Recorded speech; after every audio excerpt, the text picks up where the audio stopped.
think No, you needed the space. well, it's right here, so it might be okay. So I'm Wendy Northcross, and our speaker today is Larry Tye. He's a perennial favorite of ours, and we're very fortunate that he lives here on Cape Cod, so we can tap him frequently.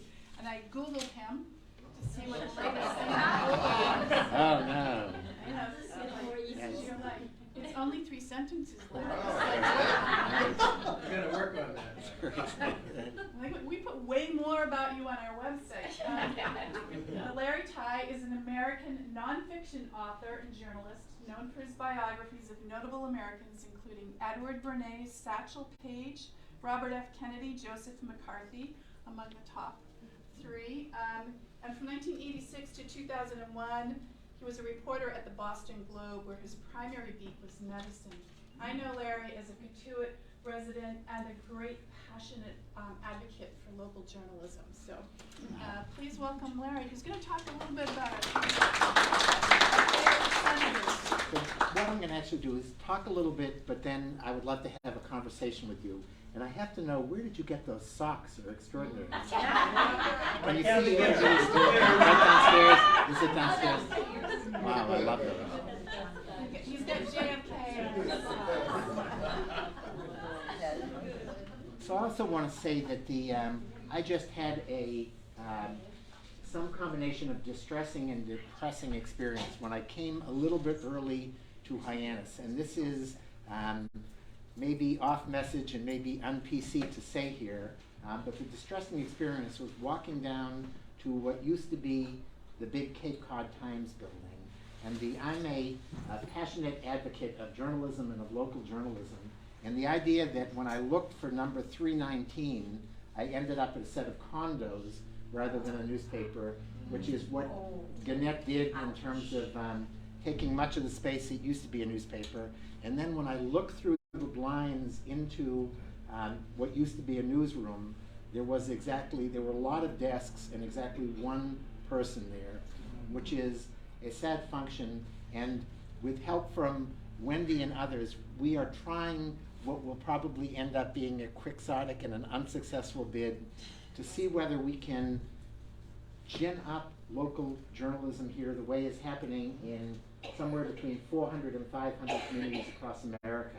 They are, every day, I get an email telling me about a new place, and the latest was in Belmont, Massachusetts, but they've started something over in New Bedford called the New Bedford Light, which is a great local news operation in every community around Boston. They have something in Maine called the Maine Monitor, in Vermont, the Vermont Digger, and in New Hampshire, the New Hampshire Bulletin.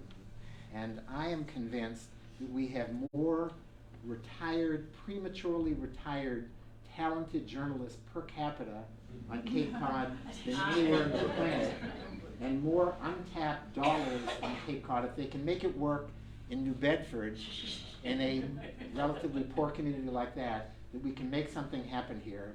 And we did a dinner a week ago in Mashpee where I had hoped to get 10 people to come and talk about reviving journalism, and we hoped to fill one table in their upstairs dining room. It ended up being 76 people and standing room only, which says to me, even with my very modest organizational skills, it's nothing about me or my skill.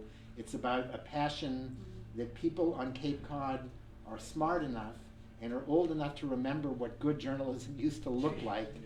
People want something to happen here, and we may someday make that happen here. But we're here to talk about, so I think that's actually an appropriate segue into a guy who understood better than just about anybody in this country what good journalism could mean for democracy, and that was a guy named Robert F. Kennedy. And the title of today's talk, so I didn't want to do a talk, but I could never say no to Wendy in anything that she would ever ask.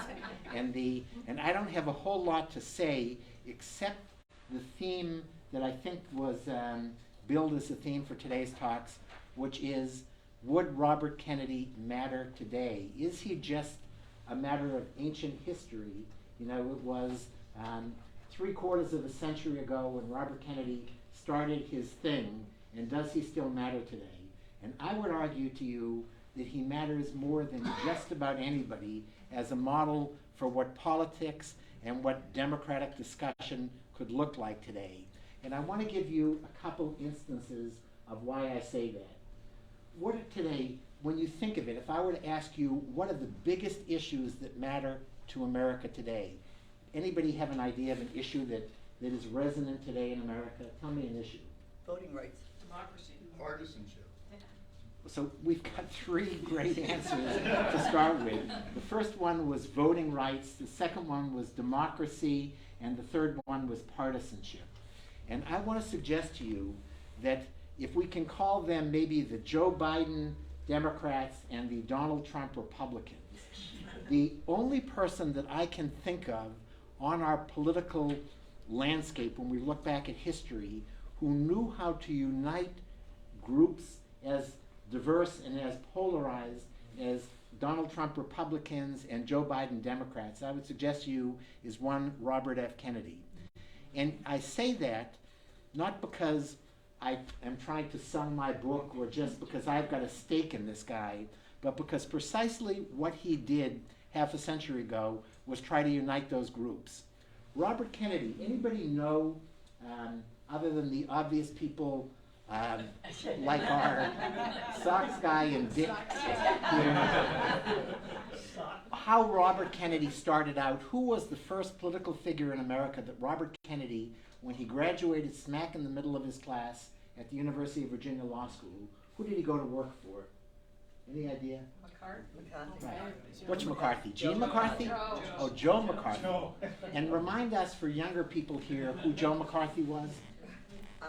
He thought there was a communist behind every doorway, and he set up a blacklist for people like Pete Seeger, and that they couldn't get jobs.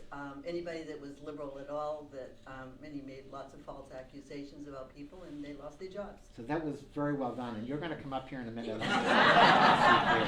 But that's exactly who Joe McCarthy was. He was the red-baiting senator. He was a senator from the state of Wisconsin who was desperate for an issue to try to make himself from what looked like a guaranteed one-term senator into somebody who had an issue that resonated with his voters and maybe with voters around the country.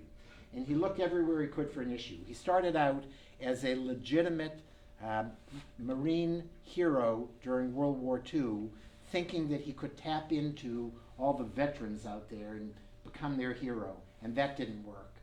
So one night he was invited to go to a place called Wheeling, West Virginia, and he was the Republican speaker for Lincoln Day. Republicans had one big night when they would all get together and raise a lot of money, and that was for their patron saint, honoring the birthday of Abraham Lincoln. And prominent Republican senators got invited to speak in places like Washington and New York and Boston. Joe McCarthy got invited to speak in Wheeling, West Virginia, because nobody else wanted to do that. And he went there with a big briefcase, and he had in his briefcase two speeches. And one was a speech about national housing policy.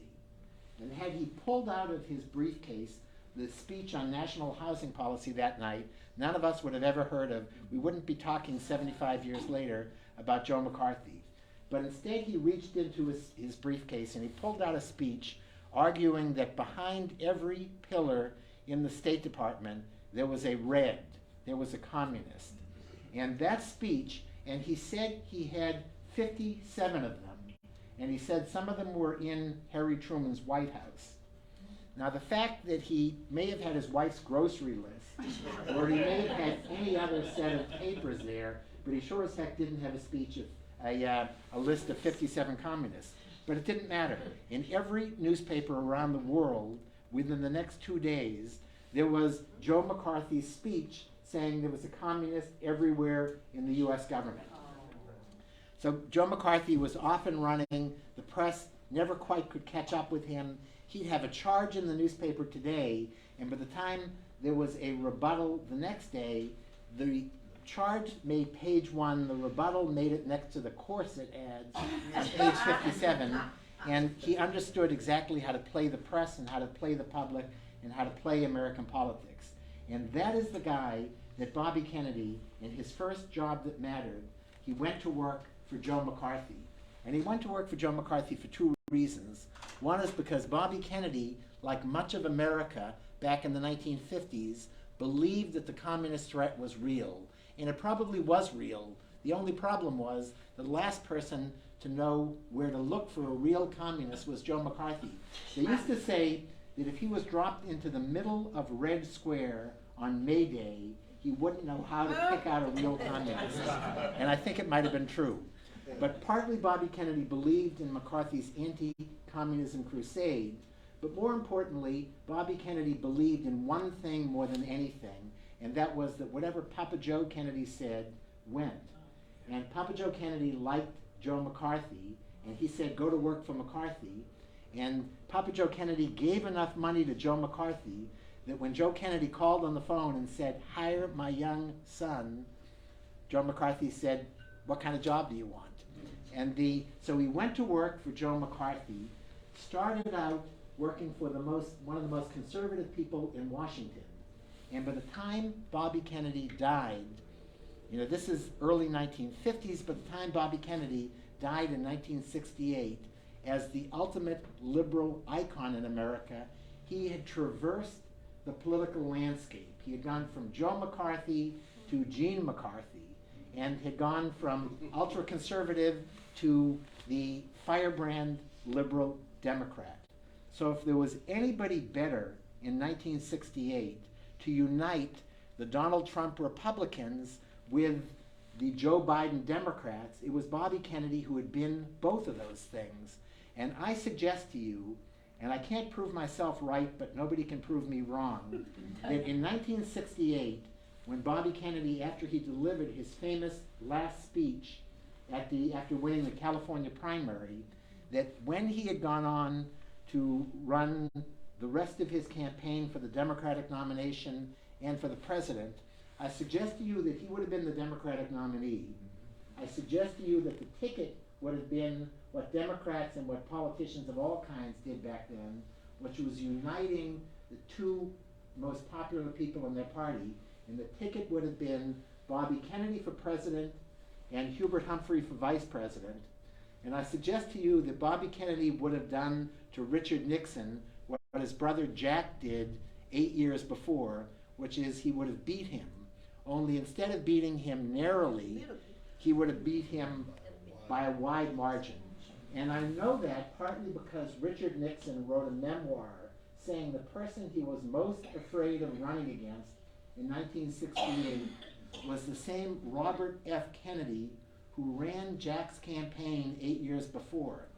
And do you remember when, I don't know if any of you are old enough to remember, when they used to call Richard Nixon Tricky Dick, because he had his bag full of dirty tricks. Where Richard Nixon said that he learned the best dirty tricks that he knew from Bobby Kennedy in 1960, who used every trick in the book to make sure that his brother Jack was elected president. I want to tell you one other thing. So Wendy mentioned that Jack Kennedy had this famous campaign for U.S. Senate where he narrowly beat a guy named Lodge from this wonderful Republican family of all the Henry Cabot Lodges and all the other lodges going down back to the Mayflower. And do you know why Bobby Kennedy was able to run a successful campaign? Do you know what the key to Jack Kennedy's winning that campaign was? Money. So money, definitely. Money is always a key. And you're going up against the only one who could take on a Joe Kennedy with money were the lodges. So money was important, but it wasn't it. There was one person. Press mattered, so press always mattered, and Bobby knew how to play the press. There was one person who could have come into Massachusetts in that year, and had he come in and campaigned for Henry Cabot Lodge, I'm convinced that Jack Kennedy would have lost. Any idea who that person was? So Eisenhower is a great guess, but back in 1952 that we're talking about, Eisenhower isn't the guy. There was one person who could have come in, and I'm going to give you a hint who that person was. Who was the one person who could have got Irish Democrats to vote for Lodge? The senator from Wisconsin. Exactly, the senator from Wisconsin. So it was Joe McCarthy. And the thing that Joe Kennedy was most afraid of anything that Joe McCarthy would come in and campaign against his son Jack. And any idea why Joe McCarthy stayed out? Joe Kennedy. Joe Kennedy, exactly. Joe Kennedy called Joe McCarthy and he said, I don't expect you to come and campaign for Jack. You're a Republican and that would hurt. All I want you to do is one thing, stay the heck out of Massachusetts. And he did that. And anything that McCarthy would have ever asked Kennedy from then on, they did, including asking Jack Kennedy not to vote to censure him in the Senate. Jack Kennedy said years later that it was because he had a bad back and that he was out for back surgery. That's a pile of something. It is not true. They used to do things called pairing votes, which meant that if I had to be out and couldn't vote in the Senate, I would pair my vote to censure with the Republicans' vote not to censure. And Jack Kennedy could have paired his vote. He could have said why he didn't vote, but that he disliked Joe McCarthy, but he wasn't going to, he couldn't be there for the censure vote. He never did anything. He never explained that. And I'm convinced it was payback. He knew that his having that Senate seat was as a result of Joe McCarthy, and he paid him back by not embarrassing and voting to censure him. And there was, I want to just tell you one other thing about the Kennedy-McCarthy link. When Joe McCarthy died, so anybody remember where his funeral was? It was in a place called Appleton, Wisconsin, which was close to where his hometown was. He grew up in a town called Grand Chute, which is sort of a suburb of Appleton. And when Joe McCarthy was buried, there was an enormous, so when Joe McCarthy was buried, Jack Kennedy said to Bobby Kennedy, I don't want you to go to that funeral. I'm getting ready to run for president. And what will it look like if either I showed up as a Democrat or my brother showed up at that funeral? And Bobby Kennedy did what younger brothers always do when older brothers give them advice. They say, sure, Jack, and then they go on and do what they want to do.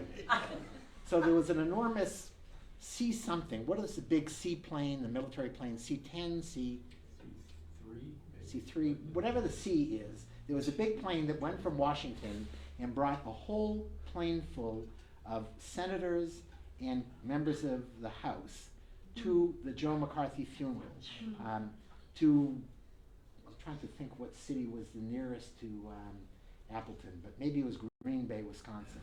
And this big plane flies into Green Bay, and out pour all these members of Congress. And they have a bunch of limousines lined up, and they all head off from the airport in Green Bay to Appleton, where Joe McCarthy is about to be buried. And just when the plane door is about to shut, and just when the last limousine is taken off, one last small, thin guy walks out of the plane with long hair. Lots of and it's a freckles. guy, right, and he's a guy named Bobby Kennedy. And he wants to make sure that nobody sees that he's on that plane. And there are no taxi cabs and no limos left. But he sees this journalist there, and a reporter for, it was, I think, the Milwaukee Journal. And he says to that guy, can I bum a ride from you? I know you're going to Appleton. And the reporter bums a ride, and it's the perfect kind of Bobby Kennedy ride, which is in a convertible with the top down, and that's how the Kennedys like to ride in convertibles. Yeah. And it was going way above the speed limit, which is also the way the Kennedys like to get around. And they get to the church, St. Mary's Church, I think it was, in Appleton, Wisconsin. And all the dignitaries are down here lined up in the main part of the church. And Bobby Kennedy goes up in the balcony where nobody will see him. After the funeral, all the dignitaries and all the journalists go to the burial ground, and they're going to watch Joe McCarthy be put in the ground. And Bobby Kennedy does two things. One is he stands way over here where nobody will see him, and then anybody from the press who recognizes him, he begs them, will you not put my name in the newspaper? And he has the perfect excuse. Not that I don't want to be here because I'm embarrassed. But because my brother Jack, I'll get in trouble with my brother Jack if you put my name. So they all leave his name out. And Bobby Kennedy was there for one reason, which was that Joe McCarthy had been good to him, and even though by then Bobby Kennedy politically was miles away from Joe McCarthy, he was loyal to his pal Joe McCarthy. But he was also loyal to his brother Jack Kennedy. So he had it both ways. He shows up for the funeral, but nobody knows he showed up for the funeral. And I only knew all of this. I found out when I was writing my biography on Bobby Kennedy because I interviewed the reporter who gave him a ride. And this reporter was feeling so guilty half a century later still for having left Bobby Kennedy's name out of that story that he decided he could have it both ways. He was not being disloyal to Bobby because Bobby was long gone, but he could have the true story appear in a book, if not in a newspaper. And I tell you that because I think this is the best and the best in a way of Bobby Kennedy. He was loyal to the two people who mattered in the world, the guy who gave him his first job, but the brother who he adored more than anybody on the planet. So we decided here that, I'm telling you at least, you don't have to decide, that Bobby Kennedy may be right for our day in trying to heal the political polarization. Somebody else mentioned democracy, and he might be good for democracy, and democracy certainly matters today. And I would suggest to you that nobody cared more about all the old-fashioned values of democracy as represented by the Democratic Party, but more importantly, the small d democracy, than Bobby Kennedy, who, for his brother Jack, when Jack was president, what did Bobby hold? What was his office? General. So that's only half right. The real office that Bobby held was, I think, as the pseudo-president. He was the closest thing we ever had in American history to a co-president, exactly. And he was the Attorney General. He was Jack's most important advisor, whether the issue was politics or the Cuban Missile Crisis or whatever it was. He had a vice president who the Constitution says is supposed to be the most important guy, but we all know what Jack Kennedy thought of LBJ, and what Bobby Kennedy even more thought of LBJ. The true co-president and the true vice president, or whatever you want to call him, was Bobby Kennedy. And Bobby Kennedy went around the world for Jack, a strange thing to be doing as Attorney General, traveling the world for your brother, promoting democracy everywhere in the world. From behind the Iron Curtain, he went to Poland, he went to Latin America, he went across Africa.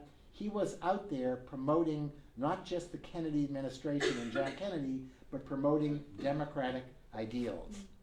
I would suggest another issue that might matter a little bit to us today is race. And even though Cape Cod is not the most racially diverse place on the planet, race still is the story of America, and racial divisions define a lot about what America happens today. And I want to tell you one quick Bobby Kennedy story when it comes to the issue of race that I think captures who he was. So we all know that Martin Luther King was assassinated in Tennessee in 1968.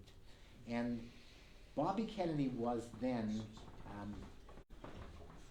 running for, Dick, you have to be back soon though to fact check me on this stuff.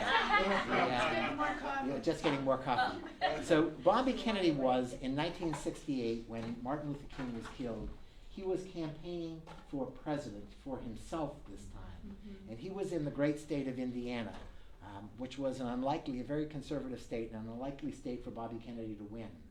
And he was due to give a speech that night in Indianapolis.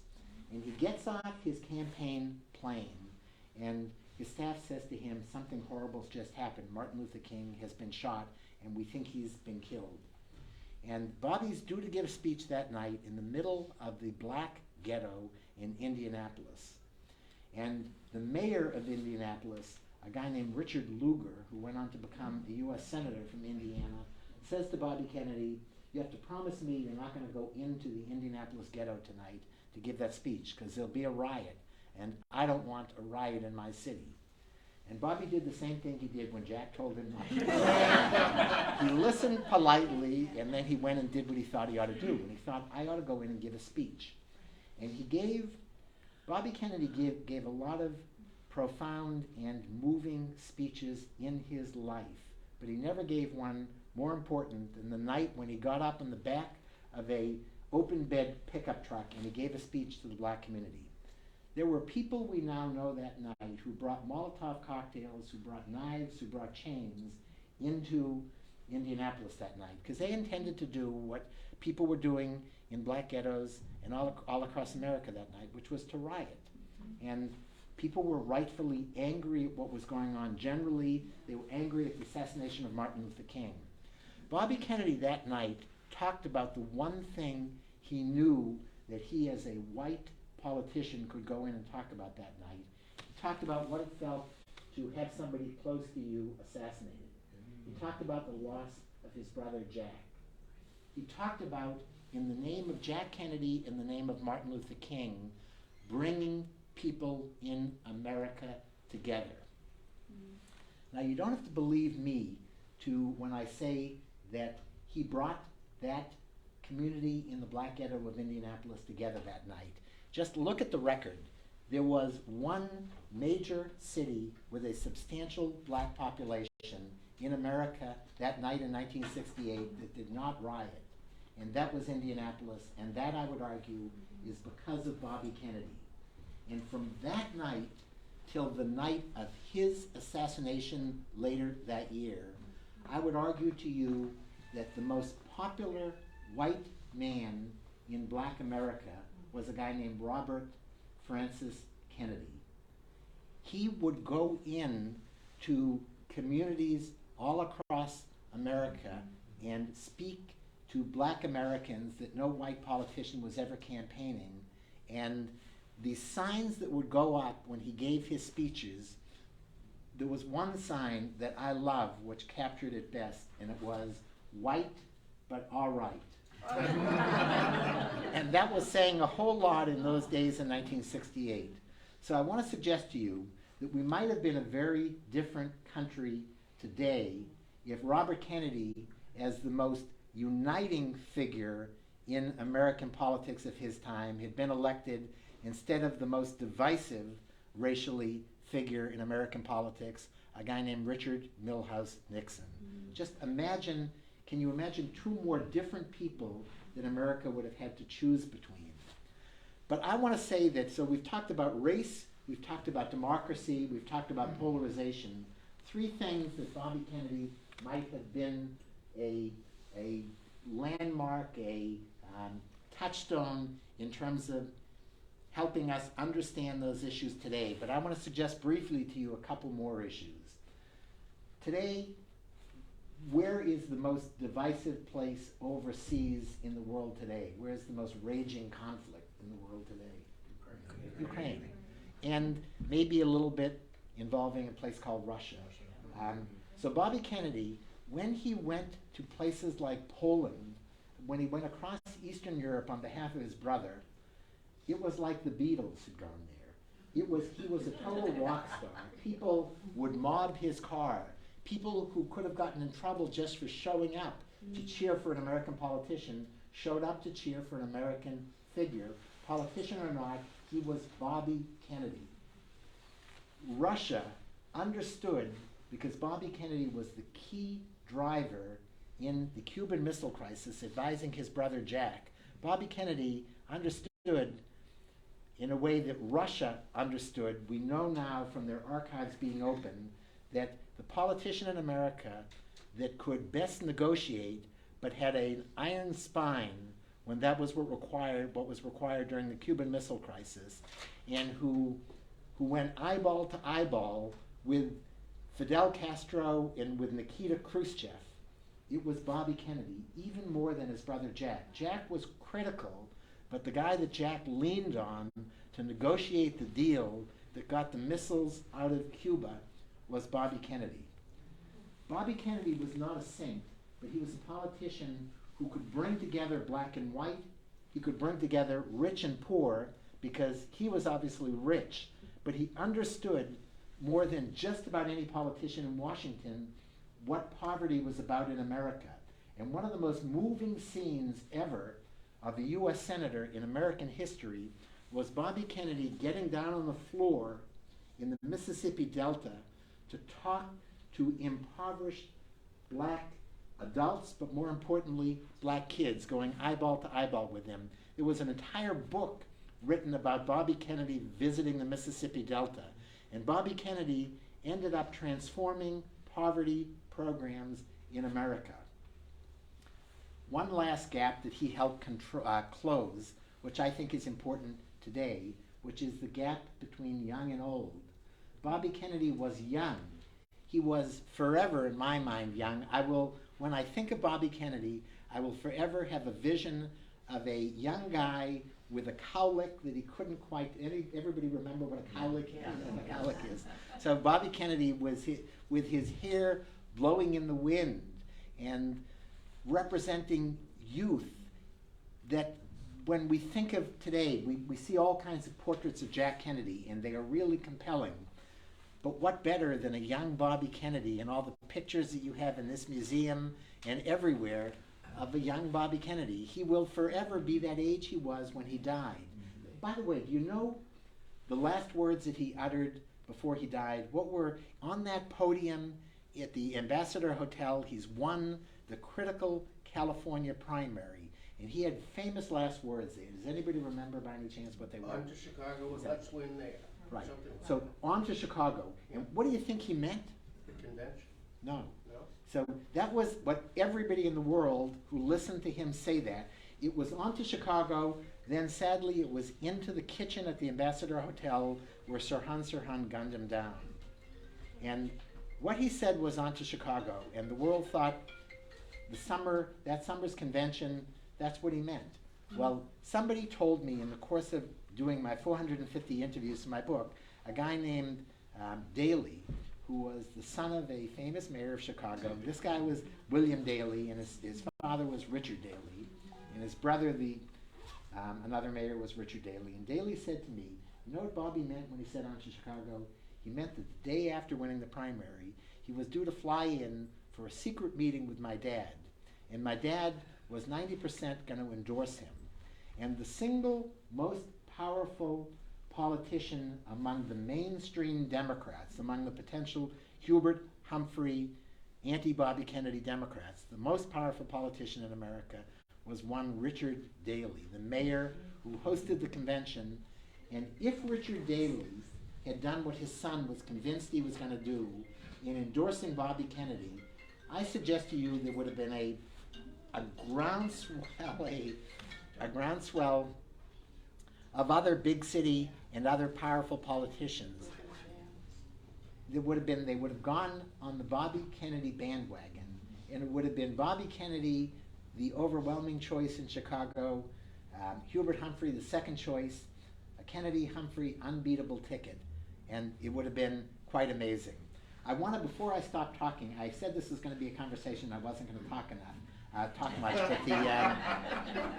but when it comes to Bobby Kennedy, I can't stop, because I saw in researching my book lots of warts that Bobby Kennedy had. He was not a saint.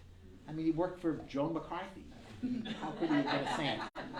But in the end, I loved him even more than I did when I went into writing the book. And one of the last reasons I loved him, and this is the last thing I'm going to say unless you have questions or we can turn it into a conversation, is arguably what is the single most important issue facing the world today? Climate change. So I would argue, I'm an old environmental journalist, and I think climate change overwhelms everything else. Wars matter, poverty matters, all those things matter, but if we don't have a planet, it won't be much of a place to live. And I would argue to you that Bobby Kennedy, even though environment was never his biggest thing, understood how important the environment was. And there's one reason, and this is non-scientific, but I would suggest to you that environment mattered to him because where he grew up more than anywhere was here. And you can't grow up in Hyannis, a mile and a half or whatever it is from here on the Kennedy compound, sailing on the Sound and walking on the beach and doing all the things that he did without understanding that the environment matters a bit. And he got that, and I'm convinced that he would have been, in addition to all the other great things he might have done as president, that he would have been an environmental president before we had such things, and that he would have cared about an EPA and everything else. And if he didn't, that his sister Eunice and all the other great Kennedy siblings he had would have made him care about those things. And it's not an accident. So I don't know what any of you think about, and I'm going to wade into dangerous politics here, but I don't know what you think about RFK Jr. and his bid for president. But I would suggest there's one thing that RFK Jr. got right with all the things he's gotten wrong, and that is that he's an environmentalist, and that was what he was before he was anything else. And that's not an accident. That's growing up in McLean, Virginia, with all the animals that Ethel and Bobby let him bring into the house, and it's growing up on Cape Cod. And that kind of passion for nature and for humanity and for the environment is one last thing that would have defined Bobby Kennedy and the two-term Bobby Kennedy presidency we would have had he not been gunned down that day in California. And I said that was the last thing. I'm going to say one last thing. And I can't help myself here. Does anybody know that who Bobby Kennedy's bodyguard was and what the situation was with the bodyguard? Rosie Greer? No. So Rosie Greer was a large football-playing guy who was an informal bodyguard, but Bobby Kennedy had a real bodyguard during his campaign, and it was an ex-FBI agent named Bill Berry. And there was only one time in critical public sessions during that campaign that Bill Berry was not at Bobby Kennedy's side. And that was when he got down from the podium at the Ambassador Hotel that night in Los Angeles. And he wasn't at his side because a very pregnant Ethel needed help getting down from the podium. So Bobby said, "You will stay and help Ethel down, and then you'll meet me in the press room. I'm going to just dash through the kitchen and head into my press conference." Bill Berry, who's still alive last time I heard, 50-something years later, has never forgiven himself for not being at Bobby's side that one night. Now, I'm convinced that Sirhan Sirhan was up on a tray table in the dining room, and he got off 7 shots or 6 shots, and I'm convinced that Bill Berry could not have done anything to prevent the killing, but Bill Berry's not convinced of that. And one more tragedy in the life of this family was that it was helping a pregnant Ethel down, and I'm not sure Ethel's ever forgiven. And the Ethel, as you know, is still here, and there are, of the 450 people that I interviewed for this book, there is only one who I could not have done without, and that was Ethel. And she gave me the most extraordinary interview. She was incredibly gracious. There was only one thing about it that you can't repeat to Ethel that I would say about that interview, which was, I had been trying forever to get this interview, and one day I get an email from her assistant saying, "Would you like to interview Ethel?" Well, I've been trying forever, and it was pretty damn clear I would love to interview Ethel. But instead of going, I'm in Katuitt, she's in Hyannis, instead of interviewing her in Hyannis, that would have been too easy. They said, fly to Palm Beach, and she will interview, and I had to fly to Palm Beach twice to interview her. And it would not have been a Kennedy if you weren't doing it on their terms, and that meant you have to take a plane. But it was worth, I would have flown to the Ukraine to interview her. So I'm going to stop talking. You can ask questions, you can make comments, we can go home, you can have more coffee and donuts and there. Anybody have anything they want to say or ask about it, please? Why do you think that Joe Kennedy picked Joe McCarthy, a Republican, of all people, for Bobby to go in with? Was it just because in 52 that was really popular? Joe was on McCarthy on the way up. Very good question. The answer is they both had certain things that they believed. Joe Kennedy and Joe McCarthy had certain things they believed in passionately. They were both Catholic and passionately Catholic. They were both passionately Irish American, and they were both passionately anti-communist. Joe Kennedy was totally devoted to the anti-communist cause, and even though Joe Kennedy was a firebrand Democrat, those other things mattered more to him. So whenever Joe McCarthy was passing through Palm Beach or passing through Cape Cod, Joe Kennedy would have him over. Joe McCarthy, I don't know if you know that Joe McCarthy went out with, although they would deny he went out with how long and how seriously, with two of Joe Kennedy's daughters. One was it, I get it mixed up now, was it Eunice or Patricia? And one was Jean. So Eunice was age appropriate. Jean, as she told me, thought that Joe McCarthy was an old man and thought that it was a joke. But Joe McCarthy almost drowned one day off the Kennedy boat because they didn't know that he couldn't swim. And they thought, wouldn't it be funny pushing him in the water? And somebody rescued him, but we might have had a different sense of what the Red Scare was all about had that ever happened. But so it's a good question, and the answer is not politics. Sir. I recall seeing a clip of Bobby being asked, are you ruthless? And him saying, no, I'm not ruthless. And the time he spends defending himself against nicknames and accusations is not constructive for him. What do you think about how that process starts? So I think he was ruthless. And the Joe Kennedy used to say about, so as you know, Joe Kennedy and Rose Kennedy had 9 children. And they used to call Bobby the runt of the litter, partly because he was on the young end of it, and partly because he was small compared to, Ted and Jack and whatever. And he thought also that Bobby was the least likely of his sons and of his children maybe to amount to anything. And it turned out that the one of his children, Joe Kennedy came to realize, that was the most like him, including being ruthless. And Joe Kennedy would have thought that that was a compliment to call him ruthless. He was ruthless in his ambitions, like seeing every one of his children amount to something, maybe be president. So he was ruthless on behalf of his brother Jack during that 52 campaign. He was ruthless on behalf of Joe McCarthy when he went to work for Joe McCarthy. But I would argue too, he was ruthless for good things. And he never could quite play that down. And that cost him dearly. It cost him a lot of what he called the A students, the smartest, best and brightest college kids in America.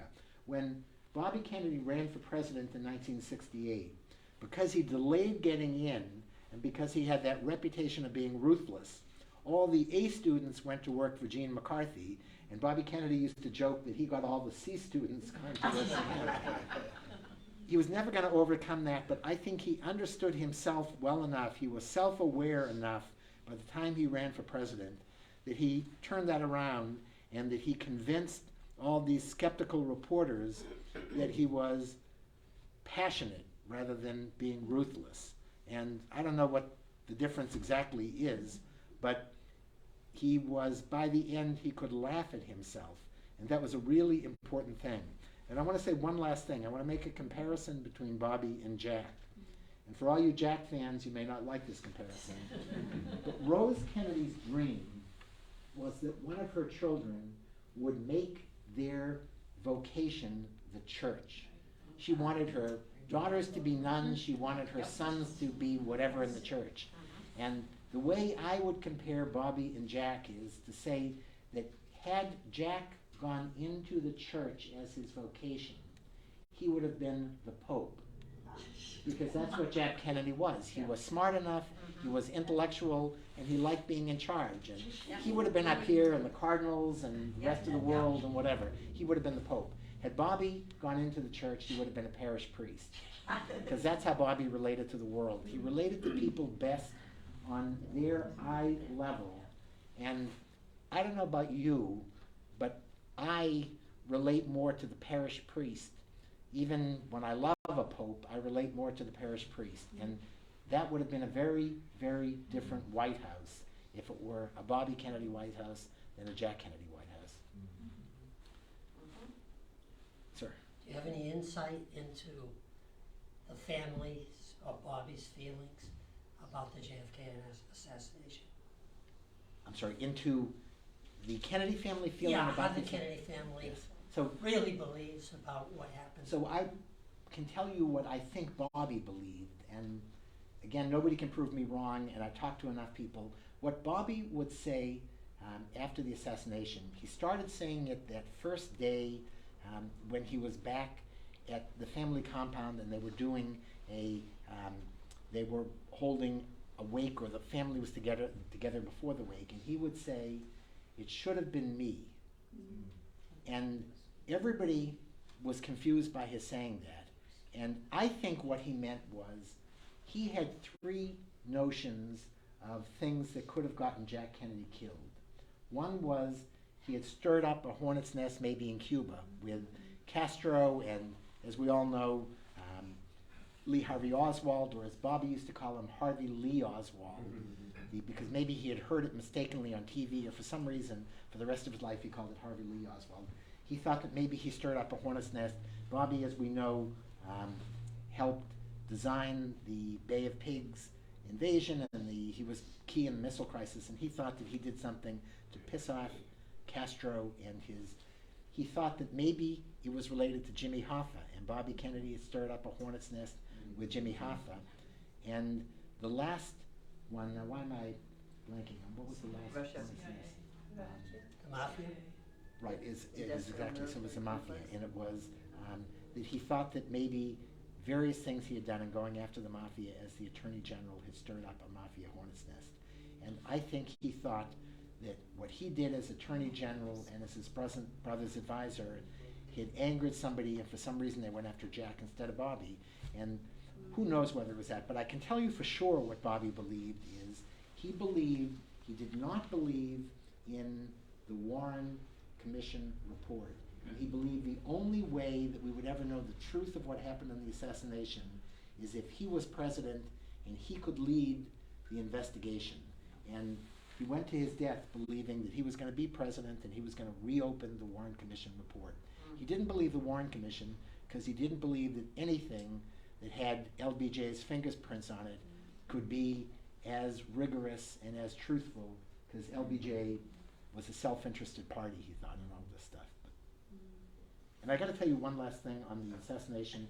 So I'm doing I was shameless in promoting my book. I went out there and did probably 100, 150 talks at every Democratic club in America, at every Irish American group, and everywhere. And one of the talks was a guy who had been helpful to me on something was the head of the AFL-CIO. And I did a talk at the AFL-CIO headquarters where I can't remember whether it was Sweeney then or whoever the head of the union was. And one of the people who came to the talk was Kathleen Kennedy, Bobby's oldest daughter.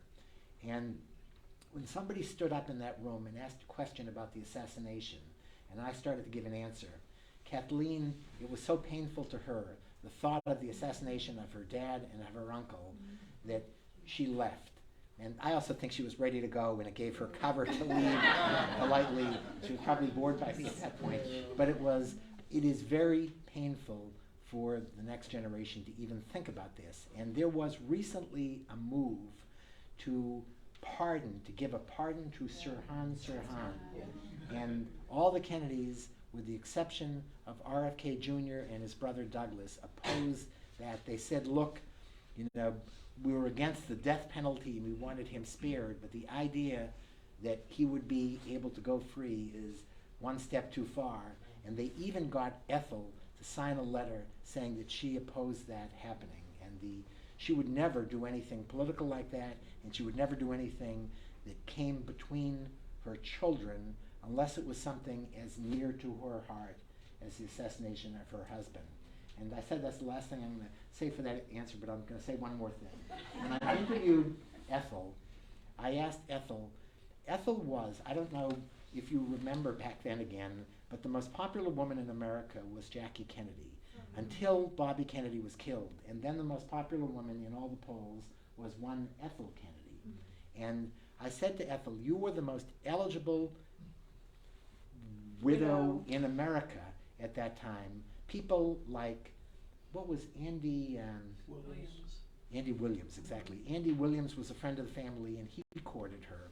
There were all these impressive dignitaries, handsome men, eligible men, successful men, who were at Ethel's doorstep. And I said, did you ever consider remarrying?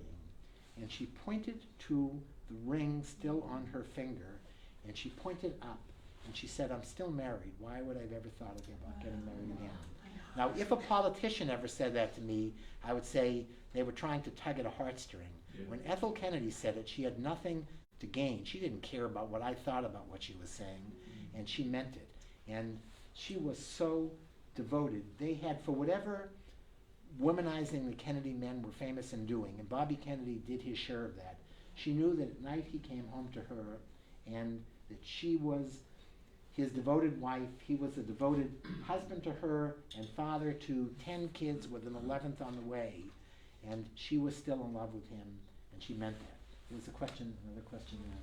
Oh, only about Mary Meyer and her journal. Now she was murdered. Did you ever Yeah. So investigate that? So I did a little bit, and Ben Bradley was one of my sources for the book, and he was close.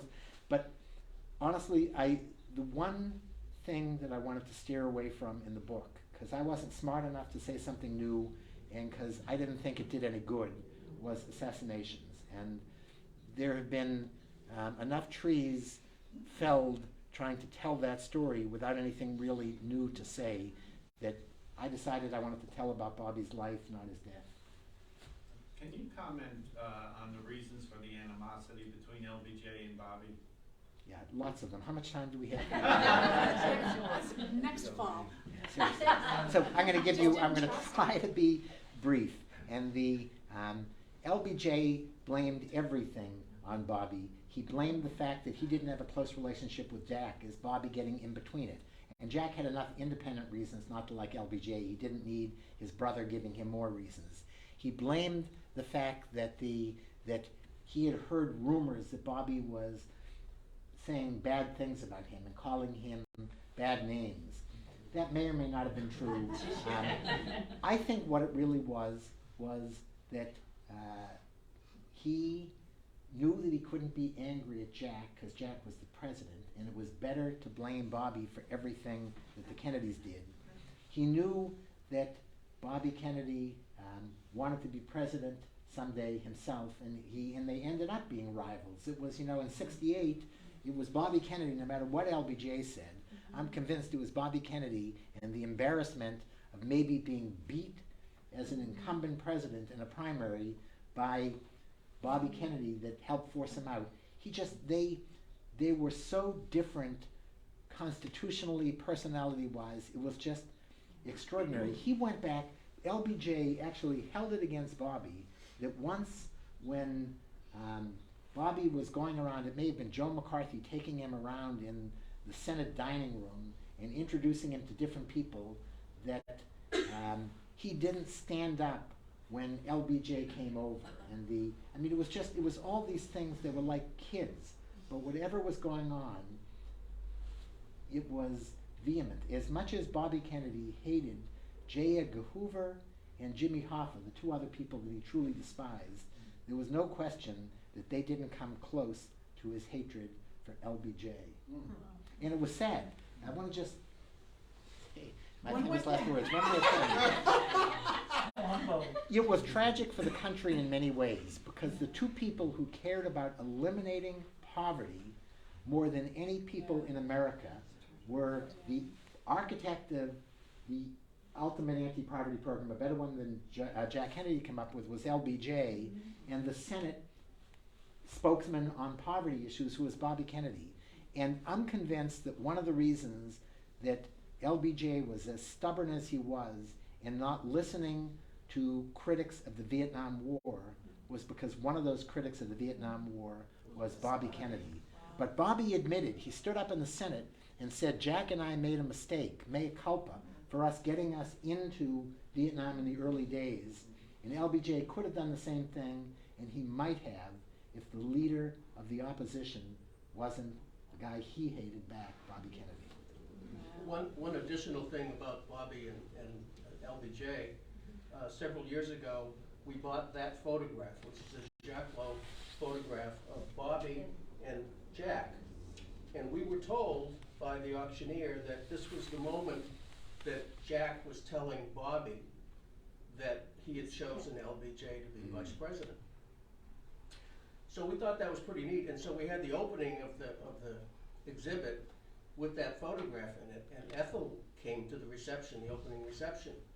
And I was showing her the picture, and I told her the story about how we were told that it was Jack telling Bobby that he had chosen LBJ, and she looked at the picture again and she says, I don't think so. She says, Bobby doesn't look mad enough. So that is perfect Ethel Kennedy, still having a brilliant sense of humor and getting it right. I think that so I want to just say one thing about pictures. For your library and for the world, someday visit Ethel's house and look at the pictures. She has as good as the pictures that museums and that photo archives and that the Library of Congress and other places have. The best pictures of the Kennedy family are sitting. She became the last keeper of the picture flame. And as good as the pictures were when I visited Jean Kennedy at her place, the best ones were in Palm Beach when I visited Ethel. And my guess is, I never got to visit her in Hyannis, and my guess is there are even better ones there. And somebody ought to figure out what is happening to all of the amazing photographs she has of everybody, of, Jack with white shirt and grass stains when, they came back and played touch football, and just, she's the keeper of everything. She's the, as you know much better than me, she's the only one of that generation still with us. And Joe. Well, Joan is still Yeah. with us. so, I'm sorry, Joan is, and that's my mistake not having said that, but having said that Joan is still with us, I can assure you that She's not the she doesn't keeper have of the this. keeper of any of the flame stuff in terms of the memorabilia, because she wouldn't have. But Joan is still with us in a big way, and Joan is an extraordinary figure in her own right. I have a pal at the Boston Globe who did one of the last long interviews that Joan ever granted, and Joan was incredibly compelling, and the ones who could tell us that Joan is still with us better than anybody are Ted and Patrick, because she is still with them in a big way too. Yeah. And someday I hope that everybody talks about the next generation of Kennedys and whether the Kennedy political story is over, and it isn't over. I'm convinced. And I'm convinced that we're going to see a comeback made by the extraordinary guy who married my intern, named Joe Kennedy III. And everybody wrote him off after he lost to Ed Markey, but he's not in Ireland because it's a great job doing that stuff. And he's doing a lot of things now, and watch him. But I also am convinced, and if he were in the room today, he would tell me I'm crazy, but I'm convinced that one of the most talented figures in the Kennedy family next generations is Teddy Jr. And someday somebody's going to be smart enough as a president to tap him for some big job, and someday he's going to come back and do something. And he is all the best of what his extraordinary father is. That's quite a turnaround for you, because a couple of years ago, when you were at an event with us at Cape Playhouse outside during the pandemic, you led people to believe that if Joe lost that The election, story might be over. that was the end of the legacy. It's bad to have the same people come together. But I've watched one of my neighbors in And Katuitt. Kiki was in the audience. And Kiki was, that's right. So I'm a big fan of Kiki's more than anybody, and I want to say one of my neighbors in Ted's Katuitt wife. is Joe the Second. Mhm. Yeah. Kiki is Ted's wife, and one of my neighbors is Joe the Second. And if there's anybody who would agree with me on this, it's Joe the Second, who's plotting for his son comebacks, Right, and I think. right. Absolutely. Yeah, I think you're We'll right. see. But Maureen, I just want to say that I have a comment, I don't have a question. I voted for JFK, and my first time, I had to be 21 back then. For Yeah. Senate or for president? For president. Great. And it was my first election, and one thing that I'm listening to all of the comments and whatever, and I was raised in Chicago, by the way, that's why I happen to be voting in Chicago, was that nothing has been said here about religion. And I was raised a Catholic, and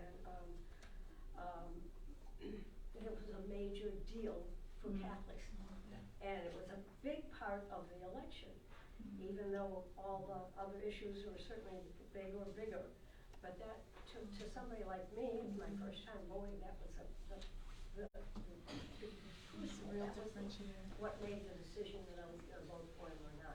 So- And my parents were very good about not wanting to influence me because they were trying to raise me right and all of that stuff, but secretly, as Catholics, that was the biggest thing in the whole world to us.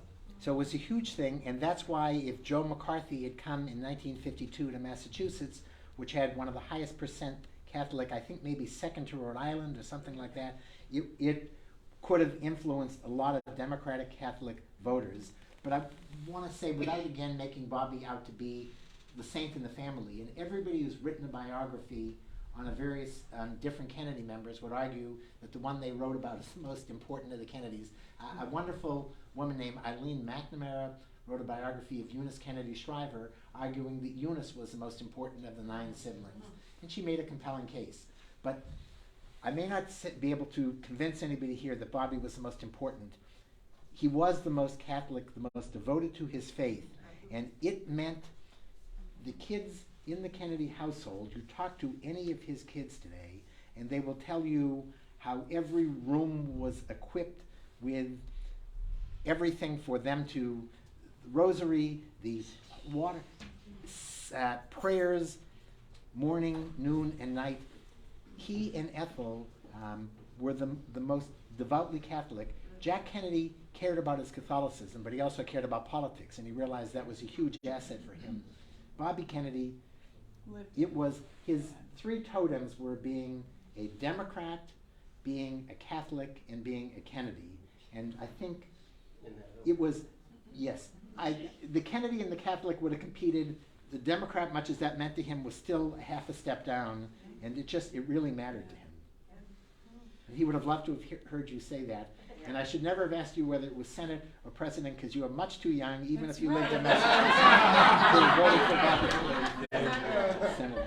Well, thank you, Larry. I think we loved hearing all of this. We'd love to have you back.